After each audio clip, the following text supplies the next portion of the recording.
Are you having trouble making ends meet?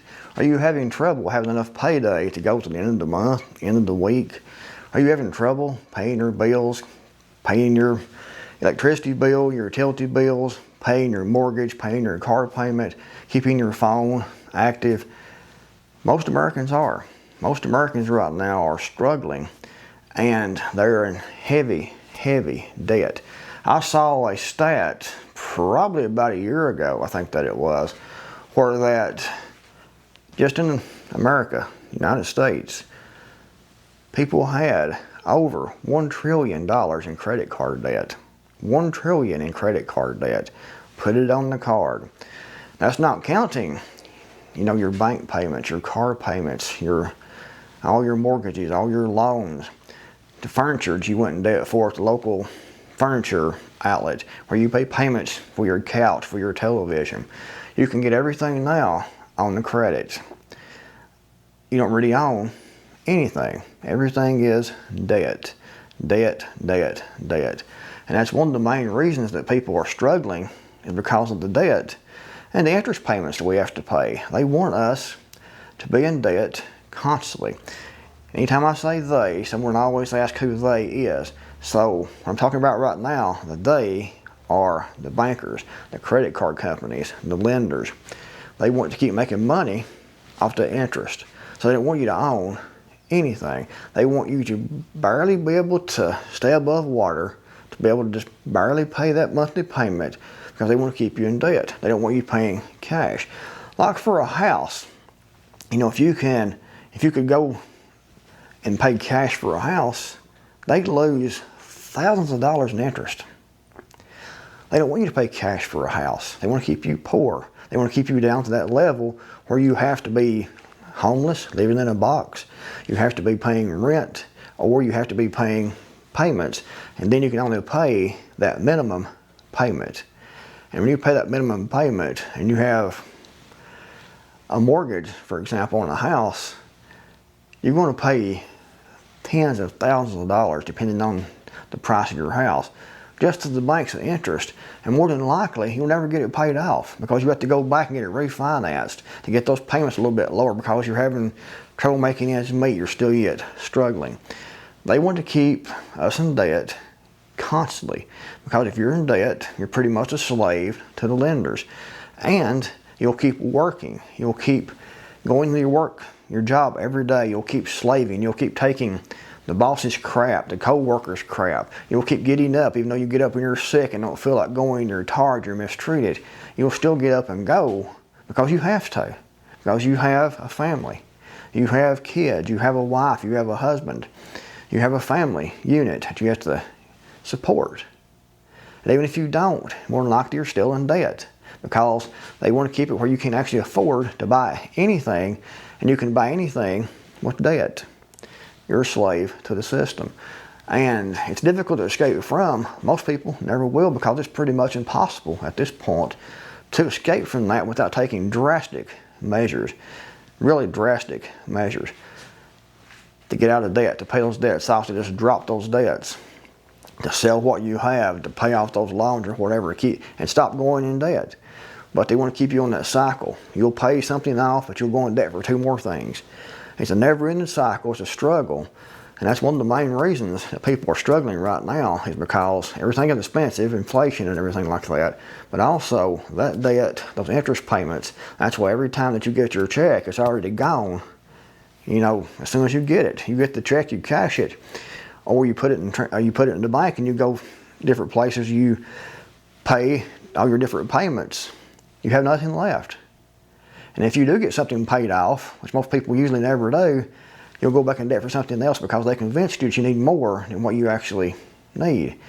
You will say, well, I need a bigger television. I got this payment paid off, so I was making it before, but barely, but I made it before. Maybe something to give.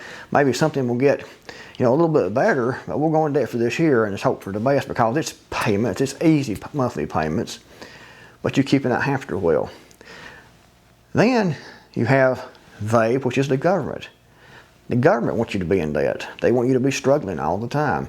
You would think that government, for the people, by the people, supposedly, it's not, but that's what we're told, would be all about us.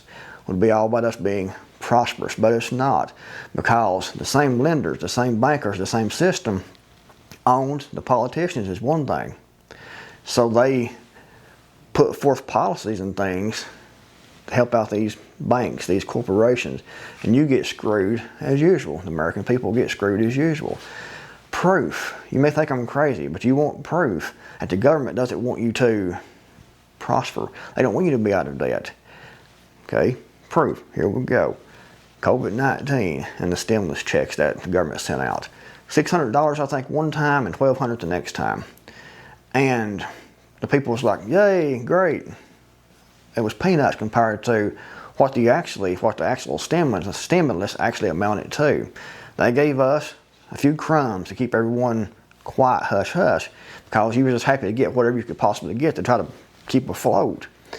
But they sent billions to the corporations. They sent billions to the banking system, to the lenders. They sent billions out to special interest.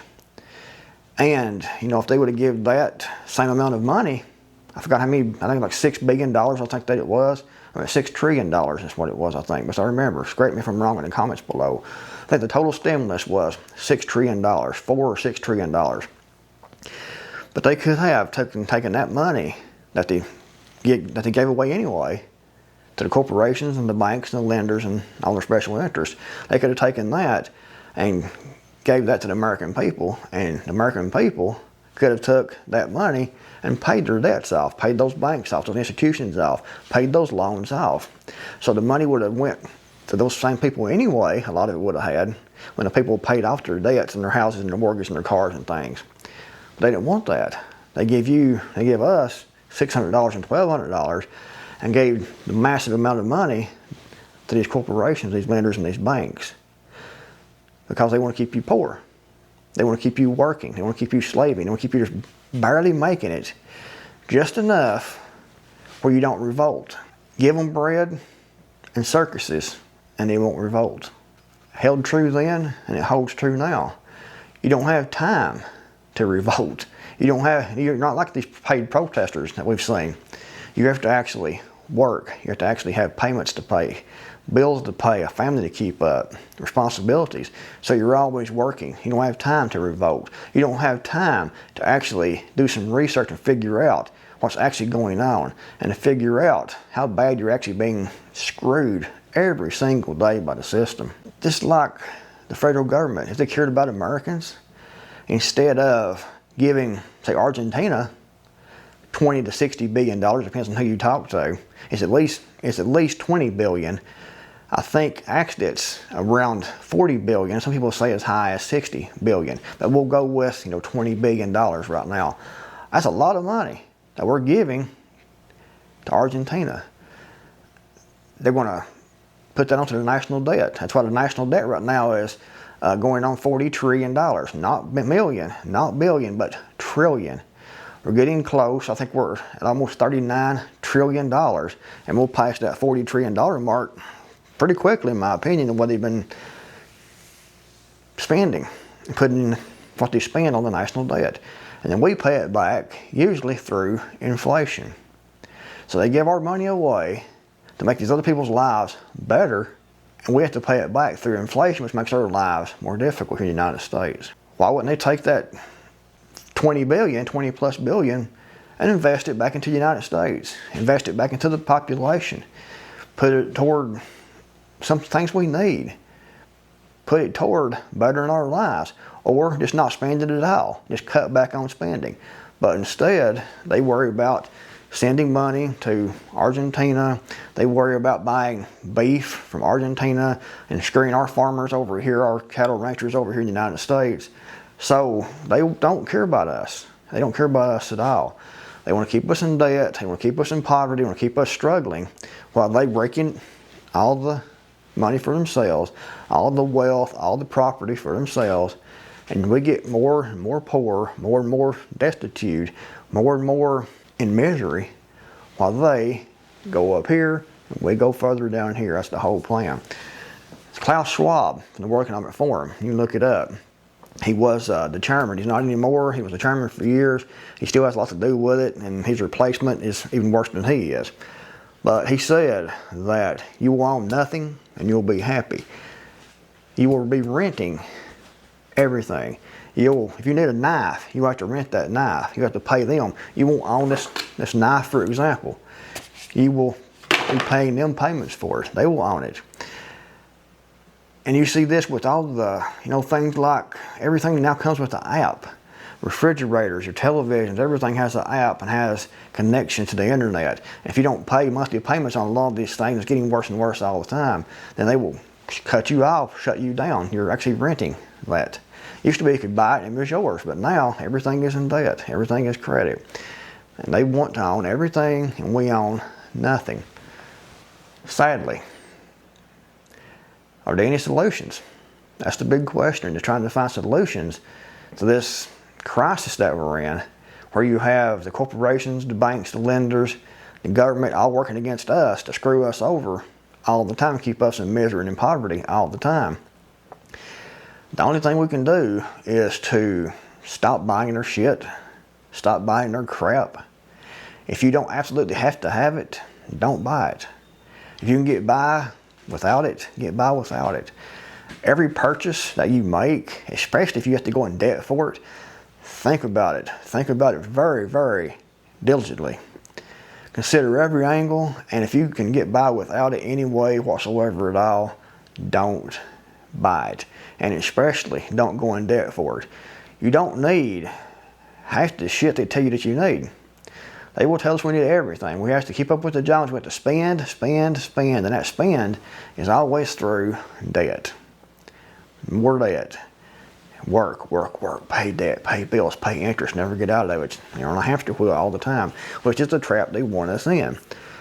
So, number one, if you don't have to have it, if there's not a urgent need for whatever it is, skip it. If you can buy it used, get it used. If you can repair it, repair it. Don't go in debt unless you absolutely have to. If it's a matter of life and death, then you may have to go in debt for something like, having a roof over your head. But there's other ways, cheaper ways to do that. You don't need the biggest house in the neighborhood. You don't need the most fancy new car in the neighborhood. You don't need to upgrade your phone every year if they're new, latest iPhone. You don't need most of this crap they tell us we need. And a lot of people want it for bragging rights. And they will screw themselves over. They will go in debt. They will be in poverty, struggling, stress, lose sleep at night to impress someone else. Who cares about impressing someone else? Piss on everyone else. Don't worry about everyone else, what they think. Worry about getting yourself out of debt. Worry about breaking free of this trap that they have us in, this hamster wheel that they have us in. Anyways, guys, what you think in the comments below.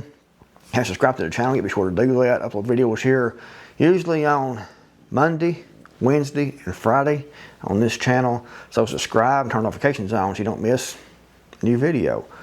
Thanks for watching. I'll see you in the next video, hopefully.